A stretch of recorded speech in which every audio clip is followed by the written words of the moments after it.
Hey friends, it's Ryan here. Before we hop into today's episode, I wanted to point out two things. One, as you're listening, you might think to yourself, man, Ryan sounds miserable right now. I am not miserable. I was not miserable. I just lost my voice. I talk for a living. I apologize. Number two, and much more importantly, we get the opportunity to have a conversation with Ben Humrichous, who's a basketball player at the University of Illinois right now, and he actually just launched a brand called Prove God Right.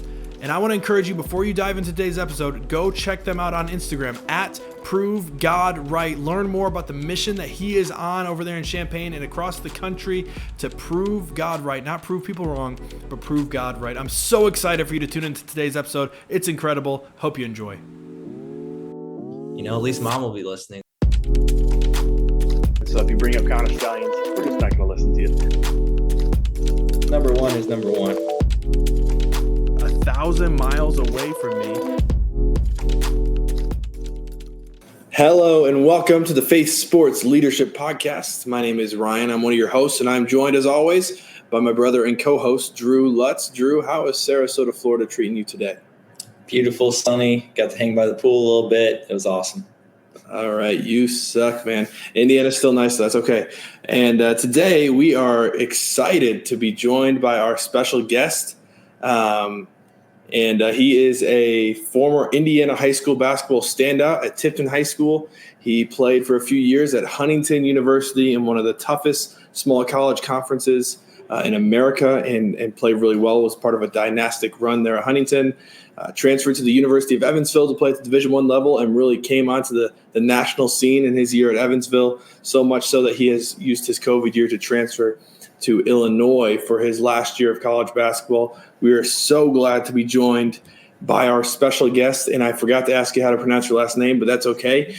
Ben, how do you say your last name, man? It's Humrichous. Humrichous. Ben Humrichous, I'm so glad to be joined by you, man. How are you doing today? I'm great. I'm blessed. Thank you guys so much for allowing me to jump on. I'm excited for what we got to talk about today. Absolutely, man. I'm super excited too. And not only is Ben an incredible basketball player and a great leader within his community, but he also just launched a new brand called Prove God Right. If you haven't had the chance, go check them out on social media. It's a really, really cool concept that kind of shares a little bit of his story. Ben, you want to share a little bit about that brand that you launched? Yeah, absolutely. The idea behind the brand, it's ultimately a mission to share the stories about how we as people get to continue to prove God right. My story, we don't have as much time to talk about it here, but you can check that video out on my Instagram. The idea behind the story is that I'm here today because of what God's done in my life. And through the ranks, it's never been about proving people wrong, but proving God right. He has a will for each and every one of our lives. And ultimately, every day I strive to follow what he has for me today. And so in the near future, we're hoping to put out some apparel merchandise, hopefully by the end of the week.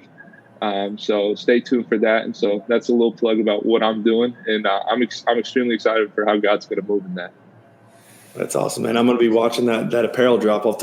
I'm a pastor, so I'll have to wear it on stage on a Sunday sometime. Absolutely. That's awesome. So this is the Faith Sports Leadership Podcast where we talk about three things: faith, sports, and leadership. Drew and I weren't that creative to come up with a cool name, so we just called it what it is. The first chunk of this podcast, for those of you who haven't listened before, we talk quickly about faith. And we understand that not everyone is on the same faith journey or on the same faith path that we are. And so if you're just here to listen to Ben give his college football talks, maybe fast forward to about the 5-minute mark or so. But we're going to be talking about faith for this first chunk. I'd encourage you to listen in, even if you have a different opinion or thought. Sometimes hearing people's thoughts and opinions might help shape your perspective. But today's devotion that we're going to be talking about actually comes from the book of Matthew, and it comes from Jesus' teaching. Actually, while he was walking on this earth, he was giving life lessons and how to go about living life and how people should live. And this one particular verse has shaped my perspective tremendously, and I'm excited to hear what Drew and Ben think too. But it's Matthew 6, verse 33, and this is the verse. It says, "But seek first the kingdom of God and his righteousness, and all these things will be added to you." Matthew 6, 33. I'll read it one more time, and then Drew, I'll ask you some of your thoughts. "But seek first the kingdom of God and his righteousness, and all these things will be added to you." Again, that's Matthew 6, 33. Drew, what are your first couple thoughts when you hear that verse? Yeah, I mean, obviously, seek first the kingdom stands out to me. And I think in my experience, I knew the right things to say, knew about Jesus, but I didn't always seek him first. And since I've done that, I mean, it's still a daily thing. You got to take up your cross daily, but trying to do that daily and seek him first has really changed how I treat people, how I go about my day, how I love my wife, how I do all these things. So seek first the kingdom of God, and then everything else will follow. So pretty simple, but it's really changed me and impacted me for sure. Yeah, that's good. Ben, what about you? Do you have any thoughts on this verse? Yeah, absolutely. Kind of along the lines of what Drew mentioned, but like the idea of setting the posture of your heart for your day, aligning what you want to do with God's kingdom, I think ultimately changes. I know we already did the plug about prove God right, but it sets the will for your day about God. What do you want me to do today? And it really just, it aligns your day. It starts your day. And I know that it's a ever evolving sequence of decisions about how in each interaction do I seek God's kingdom and what he wants me to do to improve my own character, improve my faith, but improve the relationships and the people around me towards God's kingdom. Yeah, man, that's really good. Both of you love that perspective. I actually had the chance a couple Sundays ago to preach on this verse as I'm casting vision for the direction that our church is heading. And it was one of these things where I was thinking as I was preparing about basketball. And I mean, on this podcast, we have two of the greatest shooters in the history of Indiana high school basketball, and Drew's here as well. But when you think about shooting, you can get as many reps up as you want. But if you don't have the right form, the right posture, Ben, as you were saying, like you're never going to be a good shooter. It's all about getting the base, getting your form figured out, and then you start working. And it's kind of that same idea with life of, and seeking for, you can work as hard as you want to try to have a purposeful, meaningful life. I mean, read through the book of Ecclesiastes and you see someone trying to pursue life for all it is in the temporary, and you just find yourself running dry. And so when you seek first the kingdom, though, you find so much more. So yeah, I appreciate your guys' thoughts. That was good to hear from you guys on that. For both of you, just one more question on that. In your everyday life, what does it look like to seek first the kingdom of God? Like Ben, for you right now, as you're hooping at Illinois and doing a bunch of other stuff, like what does it look like for you to seek first the kingdom in your everyday life? Yeah. Ultimately, basketball is kind of what put me on this stage. I mean, ultimately, God gifted me with the abilities, but basketball is what got me really here. And I think that there's a reason why God put me here for his kingdom. And so if it's the people, if it's to impact the population that I'm around, I have the gift of eternal salvation that not all the souls around here do. And I think that it's, I mean, like for me, it's the idea that, Lord, I want you to show me every day how I can impact the people I'm around. Even just this last week, I had the opportunity to talk to one of my teammates, and he wants to kind of get involved with just reading the word, and it's something that he hasn't been able to do much. And like just me going to him and saying like I care more about your soul than your performance. And that's just, even for me, like God putting on my heart to seek his kingdom and seek growing his people. And so that's kind of where it's at in my time right now, is God put me here for a reason, and how am I going to impact the people around me? Man, that's good. That'll preach. Drew, anything else to add before we move on? No, that's really good. I think basketball is so cool, like how we can kind of build those relationships. Like guys come from all different backgrounds and different faith journeys, and may not even have that in their background. So basketball is just so cool how like you living it out, people kind of see that light and are intrigued by it. And Ben, you're doing a great job of shining that light. So that's super cool, man. All the glory to God, man. Awesome. Well, that was the faith section of the Faith Sports Leadership Podcast. Now we're hopping into the sports section where we're going to be talking sports. And I will give a fair warning. Ben had told us ahead of time that he is a college football expert. And so whatever he says, make sure you take it that way. I'm just kidding. He sent a text, said he's betting on the Illini. So that's all that matters. So as we get started, we're in week 3 of college football. Any shout outs that you guys want to give? I'll start with mine, and then I'll let you guys hop in to give any shout outs to any teams or any players that you've been impressed with this season. For me, the shout out has to go to and I feel like we've talked about him just about every week. So I'm going to go with a different guy. It is no longer going to be Cam Ward. I was going to talk about Cam Ward, the quarterback down at Miami. It is instead going to be the Tennessee quarterback, Nico. I pronounced his last name a couple weeks ago. I'm not going to do it again, but Nico down in Tennessee is absolutely dominant. He is taking the Josh Heupel offense to a whole new level. He's athletic enough. He's big enough to run the ball in that offense, but he's also got a good enough arm and a good enough brain to really control that offense. So I've been impressed with him. Tennessee's putting up a lot of points. They have a tough game at Oklahoma this upcoming week, so I'm excited to see him. But I will say every guy I've given a shout-out to, Cam Ward, Miller Moss, they've really come through. And so now Nico's adding to that list. And so that's my shout-out. Drew, who's your shout-out for this week? Yeah, I think we were wondering which way the game would go for Indiana, and I thought the way they played, it was really impressive, beating UCLA and welcoming them to the Big Ten. So that was cool to see. Absolutely. All right, Ben. Introduction to Ben as a sportscaster. Let's see. Who's your shout out for this week? Shout out the Illini, man. Shout out the Illini. 3-0. Really excited about, especially their defensive presence. Been incredible. This offense is evolving. Luke Altmaier is continuing to improve as a leader. Man, shout out my Illini. We head to a really tough match versus Nebraska on Friday night. Both top 25 teams. My Illini are finally top 25 ranked. So, as always, shout out my Illini.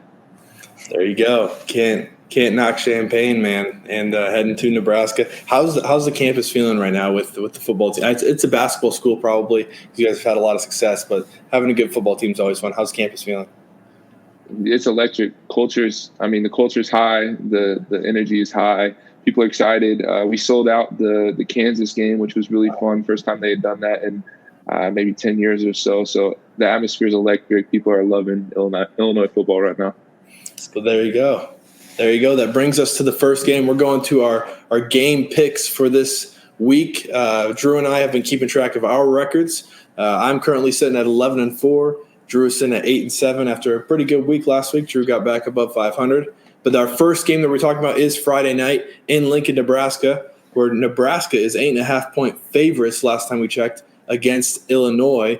Ben, we'll start with you. Who are you taking in this game? I don't have to answer that question. It's obvious. the Illini are winning this game. No questions. Yeah. There you go. You have it, Drew. Thoughts? If Ben wasn't here, I'd go with Nebraska, but I know a lot of Illinois people be watching this, so I'm going heart pick, and I'm picking Illinois. There you go. I'm a big fan of watching Illinois football play because exactly what Ben was saying. Their defense is really they're a defense-driven team, but now they have an elite quarterback in Luke Altmaier. I think they got the pieces to make a run in a really competitive Big Ten, and so I could see them possibly flustering a true freshman quarterback, and then their veteran quarterback really stepping up. So all of us going with Illinois. Drew technically said that he was going to Nebraska if Ben wasn't here, so we might count that against him, but Illinois. All right, next game on the docket is USC traveling to Ann Arbor to play at Michigan. USC is 5.5-point favorites on the road. Drew, we'll start with you on this one. Who are you taking? Yeah, I got to stick with my team, going with Michigan, starting a new quarterback. Hopefully that brings some new energy, some new life. And he's a freak athlete, so I'm hoping he just has some big plays and can get the crowd going. There you go. Ben, what about you, buddy? Drew, I hate to do it to you. I think the switching the quarterback question is always a hard one. I'm going with USC on this one. Yeah, that's a good pick. I went with Michigan over Texas, even though Drew and Nate, our guest at that time, both said Texas. I was thinking about going Michigan again. Then they changed quarterbacks, which is probably needed. But USC has probably the best quarterback in the country in Miller Moss. And so I think a lot of people are going to hop on the Miller Moss train this week in Lincoln Riley's offense. And I think USC is going to pull out a tough, gritty win in Ann Arbor this week. All right, next game, we're going Utah at Oklahoma State, the battle of the old quarterbacks. We got two 25-year-old quarterbacks going up against each other, although I think Utah's quarterback might still be hurt. But Oklahoma State is 1.5-point underdogs at home against Utah. Ben, who are you going with, Utah at Oklahoma State? I've got Oklahoma State, the home favorites. Electric offense. I think that this is going to be a really fun game. Yep. Drew? Yeah, I had Utah. I saw Cam Rising. Utah's quarterback is expected to play. So I got to go with old man Cam. Old man Cam. Cam versus Alan Bowman. I got to go with Oklahoma State as well. I think I said in the podcast earlier, I'll never bet against Mike Gundy at home. They're at home, so I think Oklahoma State's going to be able to pull one out against a tough Utah team in a Big 12 matchup now that Utah has joined the Big 12. All right, to game number 4, a game that I previously mentioned, Tennessee at Oklahoma. Tennessee is 7.5-point favorites at Oklahoma. Drew, who you got in this game? Yeah, I have Tennessee. You mentioned their quarterback. I don't know how to pronounce his last name either, but he's a dog. It's going to be tough on the road at Oklahoma. It's a tough environment, but I think Tennessee's looked really good so far this year. All right, Ben, what about you, bud? I'm going to agree with him there. I think this is a really well-rounded team overall. It's really hard not to pick Tennessee here. I'm with you guys. I got Tennessee as well. I think Oklahoma, they're good, but I think Tennessee's better. And then we threw this game in just to see if Florida State will be able to get a win. Cal at Florida State in an ACC matchup. Cal in California is in the Atlantic Coast Conference because conference realignment. So they're going to Florida State. Florida State is 2-point favorites at home. Can they get their first win? Ben, we'll start with you. Yeah, I'm going to go with Florida State. I know that it's such a hard, controversial thing just because, first few outings have been not what we expected of Florida State this year. But I really do think that they have the pieces to kind of turn some stuff around. Eventually a team like that's going to wake up and do some great things. Yeah, I'm with you on that. I think the same thing. I got Florida State as well for similar reasons. Drew, what about you? Yeah, same thing. I've picked them every week, and it's hurt my record, but I'm going to keep picking them. All right. Well, there we go. We got Illinois at Nebraska, USC at Michigan, Utah at Oklahoma State, Tennessee at Oklahoma, and California at Florida State. That is our college football picks. We're going to talk really quickly. If we have any NFL shout-outs, then we're going to get the chance to talk a little bit more about the influence that sports has had on both Drew and Ben. But before we do that, do you guys want to give any shout-outs to the NFL as we're heading into finishing up week 2, heading into week 3? Drew, you got any shout-outs for the NFL? Not shout outs, but it was a rough weekend being a Lions fan. There's so many Bucs fans down here. And one of my assistant coaches, huge Bucs fan, and I was hearing it all weekend and all week so far. So that's tough, but you just got to remind them of the playoffs last year and you'll be good. That's right. Ben, what about you? I know you're a big football guy. You got any shout outs for the NFL? Yeah. Not anything really specifically. I kind of got to watch back the Falcons-Eagles game last night, which was incredible. Even just the drama of the game of football is fun too. So, no, shout out. That game was electric. It was fun to watch, and excited moving forward. Yeah, that was a good game as well. My shout out is to Sam Darnold, the quarterback for the Minnesota Vikings. Proving God right, as Ben would say. Not a lot of people had doubts about him, and he's come to and showed out against a really tough 49ers team. So. That is that. So now we're diving into I had a few questions I wanted to talk with Ben and Drew about because they both have utilized sports, and I had as well, but a long time ago, sports to further, their leadership, but also utilize it as a platform for their faith. And so I wanted to hear kind of a little bit more of their stories. And so I have a couple of questions that I sent to them that I'll be asking them as well. And so, Drew, we'll start with you and then go to Ben with this question. Drew, how has the game of basketball shaped the man that you are today? Yeah, it's a loaded question, but it's a good one. I think basketball teaches you so many lessons, whether that's perseverance, toughness, just there's so many lessons throughout the game itself. But I think the cool thing that I learned actually from you, Ryan, and other leaders as well, but just how you use your platform through basketball. I think that's one of the coolest things I've seen through athletes is helping remind this world that basketball is a great tool and it's a great game, but it's for a greater purpose and using just God's gifts. And so I feel like basketball has shaped me into the man I am today because I've used those lessons to use my platform for the glory of God. Yeah, that's good. Ben, what about you? How has basketball shaped the man that you are today? Yeah. I mean, first, Drew, I love that point about, like, I'm a big believer that it's bigger than basketball above everything else.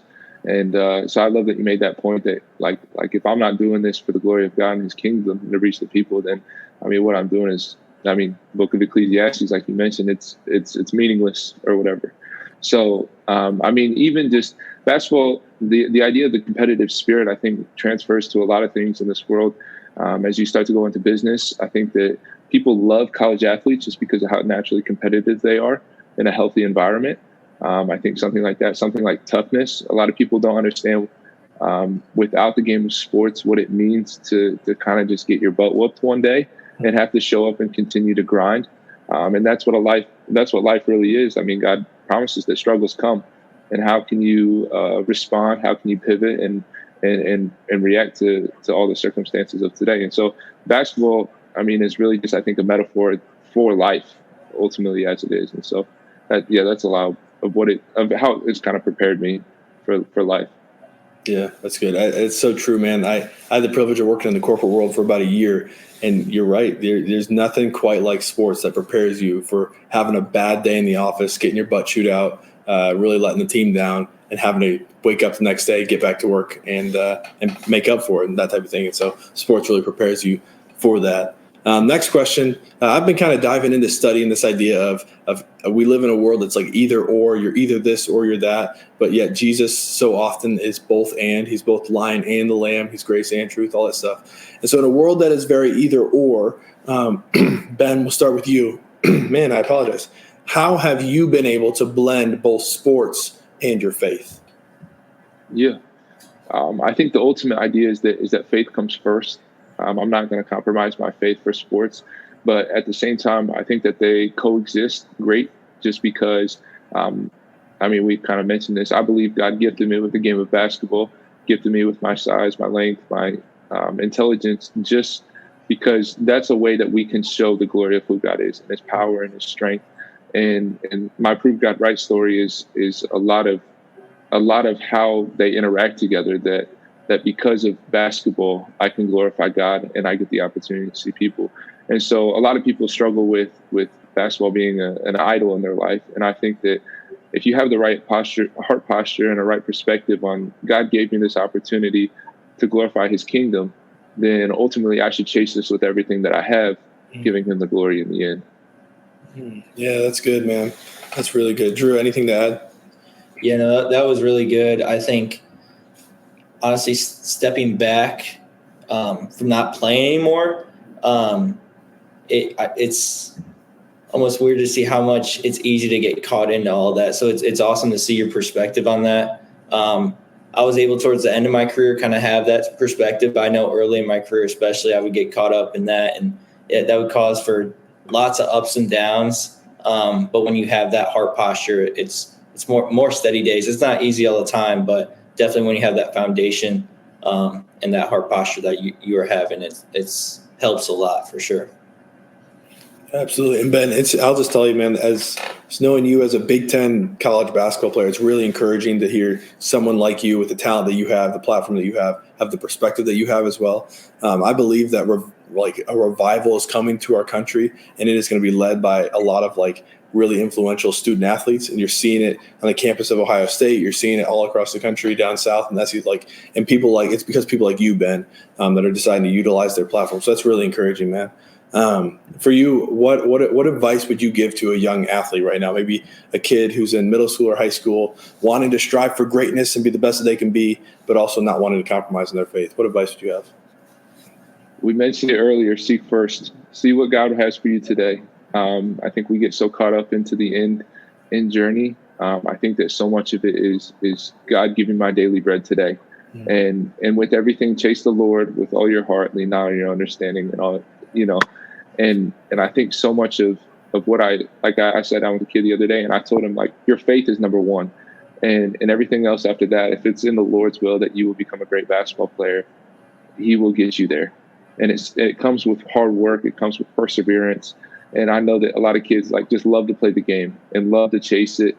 and then God's going to take care of the rest. And so I just tell everybody, like, seek first the kingdom and ask the Lord for the strength for today. That's awesome, man. Drew, what about you? Now that you're a former player, current college basketball assistant coach, what advice would you give to any young athletes? Yeah, I think even seeing recruiting, I just feel like there's so many people that try to be someone they're not. And I even back in the day got caught up in that with basketball. You try to look cool, and you learn early on that cool doesn't win you games and all that. So I just encourage people to be themselves. And we were all made in the image of God. So be who God made you to be. Just be yourself and do it to the best of your ability. And like Ben talked about, God will lead you where you need to go. So that would be my advice. Yeah, folks, if you're listening to this, that those two young men, their advice is worth a lot of money, and you're getting this for free on a podcast. So send that to any kids you know that are looking to get into sports. So that's our sports section for today. Thank you guys so much for sharing. We're going to be diving into leadership really quickly. And just a heads up, if you are looking for your next leadership book to read, you'd be doing me a huge favor if you checked out the book Rooted Influence. It's a story-driven leadership book based around the life of a college football coach and a former college football quarterback who's trying to find himself in the business world. It's a book that I had a lot of fun writing, and it's been really cool to see the impact it's had on some people that I know that have read the book and stuff like that. So check it out, Rooted Influence. It's available on Amazon. You can also go to ryanspencerlutz.com to learn more. But our leadership quote is actually from that book. And so if you don't like this quote, maybe don't buy the book. But if you do, maybe you should. And the quote is this: leadership is the responsibility that each and every one of us have to influence those within our reach. Leadership is the responsibility that each one of us have to influence those within our reach. And I'm just going to elaborate on that really quickly. Then I have a couple questions for Drew and Ben. The reason that quote kind of came to mind is so often for me, leadership was more of a privilege or a title. And so if I didn't have that title, I wouldn't necessarily be looking for ways to lead. But recognizing that leadership is not just a privilege, but is actually a responsibility that we each have to influence. And whether you're at the top of the chain, you're at the bottom of the chain, whether you're the leading scorer, you're at the end of the bench, you have an opportunity to influence. And if you're not taking advantage of those, then you're really missing out on the responsibility that you have to lead. I often say leadership is one of the most desired titles that people have or attributes that people have, but it's often one of the most missed opportunities that people have as well. And so leadership is the responsibility that each of us have to influence those within our reach. So a question kind of based off that, Ben, we'll start with you. Through your journey, how have you found ways to lead regardless of your position or title? Yeah, I think one of the most important ways to lead, I think communication is incredibly important. So there's a lot of people that kind of have that vocal title, but I think leading with your actions is one of the most influential ways to do something. My trainer has a story about him in college. They had a design captain that had that position or title, and everybody struggled to follow him because his actions didn't reflect the words that he said. And my trainer gained a lot of respect from his teammates just because he put in the reps, he kept his head down, he was respectful. He was somebody that you want to follow after because you can see the vision in their eyes. You can see what they're working towards because they are working towards something. So I think for me, even though I've had a lot of teams where I'm not really the captain just because I'm not naturally an extroverted person, maybe just continuing to put your head down and work and to show your teammates kind of what it takes to be successful, I think is a great form of leadership. Yeah, that's awesome. And I can speak to that, Ben. I watched when you were playing at Huntington. I got to be on the coaching staff for Bethel for a couple of those years. And you weren't the one necessarily rah-rahing the team around and stuff like that. But the guys were influenced by, the effort. When you were diving on the floor, when you were taking a charge, when you missed a three and you still got back on defense and then made up for it back on offense and hit the next, you were able to influence your team, that influenced winning. But then you were also able to influence guys off the court, I'm assuming as well, just hearing some of your story as well. So, yeah, it's awesome. So often we think it's the one that's talking the most is the leader, but really we miss opportunities to lead through our actions as well. Drew, what do you have to add to that? Yeah, I'm not the most talkative guy myself either. So I think doing the right thing, like when no one's watching, I got told that at a young age, like from our high school coach, Ryan, just if no one's watching, you still got to be working hard because you never know. younger guys are looking at you. Like even if you don't have that title right now, prepare yourself. So when you do have that title, you're doing the right thing, and people can look at you and want to do the same. Yeah, you're always in a job interview is what Coach Rhodes would always say, a legendary Indiana high school basketball coach. All right, next question. This is what we've been asking each of our guests. What are you learning about leadership right now today? So, Ben, we'll start with you. Obviously, you were a leader at Huntington. You go to Evansville. You kind of the new man on campus, but you're also one of the best players. So you kind of stepped in. Now you're a new man on campus at Illinois, but you're also one of the best. So, what do you learn about leadership today that you'd like to share? Yeah, I think in leadership, I think it starts with respect. I know that term probably gets thrown around a lot. You're so much seeking the respect of your teammates. But I think the flip side is just as important, is your teammates understanding that you respect them. Because without you respecting them, and if they're following after you, so much they're following for acceptance instead of following for maybe your mission, I guess is kind of what I'm trying to say. I think when they understand that they are respected, then they're they're quicker to trust the team, the mission, the idea, but they're also more likely to be vulnerable, which I think is something that's incredibly important for a team. Is guys that are willing to stick out in a respectful and a constructive manner to express concerns, praise, and stuff like that. And so I think it all starts with respect. Yeah, that's good, man. It's hard to follow a leader that you don't respect, and it's also probably hard to lead people that you don't respect as well, at least, and honor them that way. Drew, what about you? What do you learn about leadership today? Yeah, I think it's cool to see, like, from coach to coach, just different styles, and like there's no one way to do it. There's multiple ways. But like Ben talked about, that respect part's important. I think a part of that is trust and being vulnerable and letting them know your heart so they can trust you and ultimately know that you love them and care for them. Yeah, that's good. Definitely. I've played for different coaches that have very different styles, but I knew that they loved me, and so I like that type of stuff. That's definitely there. All right, last question as we're wrapping up. Just an opportunity. You both are great leaders, have been great leaders. Who are some leaders that have impacted you that you just like to give them a shout out right now? Ben, we'll start with you. Who are some leaders that have impacted you? Yeah, I think the first one's my father. Something that I love about my dad, Jason Humrichous, he owns a painting company. Something that I love about my father is the intentionality he has with his employees.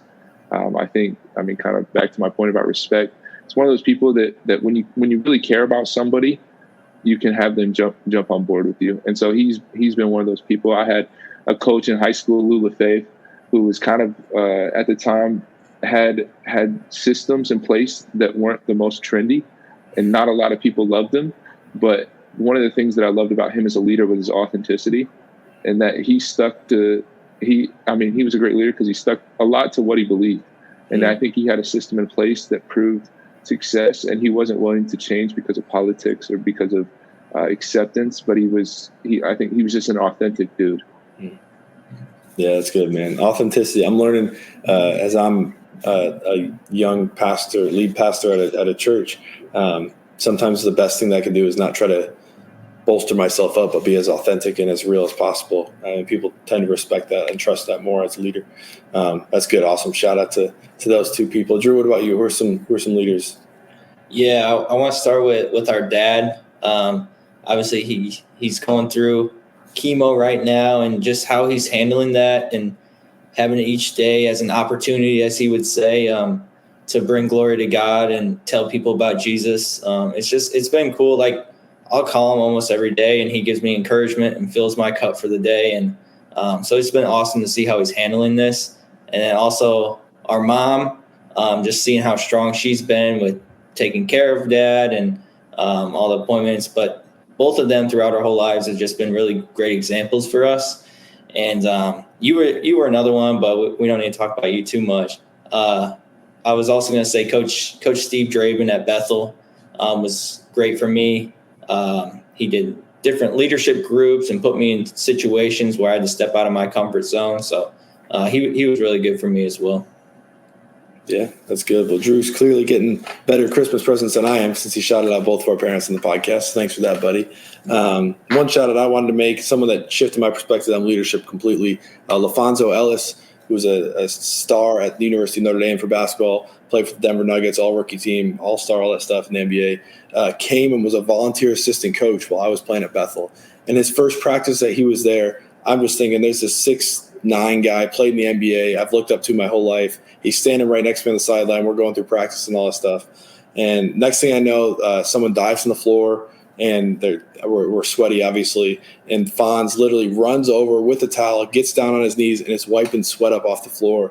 And to me, that just shifted my perspective. This is a dude that at the time was working for ESPN, probably could have gotten any high-paying assistant job at a high-major D1 if he wanted to. Probably could have gotten an assistant job in the NBA if he wanted to. But he's volunteering to assistant at Bethel College or Bethel University. And he's on the floor, the first one on the floor, wiping up sweat. And I just realized at that moment that for a leader, there's no job too small. And that's just the way that you're supposed to lead. You talk about respect, Ben. Man, people are like, I had a whole new level of respect for him. Like, I respect him like up here, but I respect him to a whole new level when I saw him wiping the sweat up off the floor. And so that shifted my perspective entirely. With that, anything else you guys want to add? Make sure you go check out Ben's brand, Prove God Right. Seriously, check out the video at least that he has on Instagram. It's a really cool video that kind of shares a little bit of his story and where he's come from. So be sure to check that out. Can't wait for the merch to drop. Fellas, anything else you guys want to add? Super excited to watch you this year, Ben. You've been taking jumps each year, and you're just going to keep taking those jumps. So super excited to watch you, man. Proud of you. Yeah, thank you guys. God all the glory. Excited for what he's going to do and with this mission, with this brand. I'm excited what he's going to do for each one of our lives. Thank you for having me today. This is a blessing. Thank you. Absolutely. Yeah. Make sure if you live near the Champaign, Illinois area, get your Illinois season tickets. You're not going to want to watch. You're not going to want to miss watching Ben play. The dude lights up a scoreboard, lights up a stat sheet, and lights up an arena. So if Illinois comes to town, we're going to be watching for sure. Excited to watch you play, man, for Coach Underwood this year. With that, for Ben, for Drew, and for myself, we're so glad you guys tuned in. Thank you so much for listening. This is the Faith Sports Leadership Podcast, where we talk about faith, sports, and leadership. I love this episode. I'm probably going to go back and listen like 100 times. So thank you guys. Thank Ben. Thanks, Drew. And thank you folks for listening. Have a great week.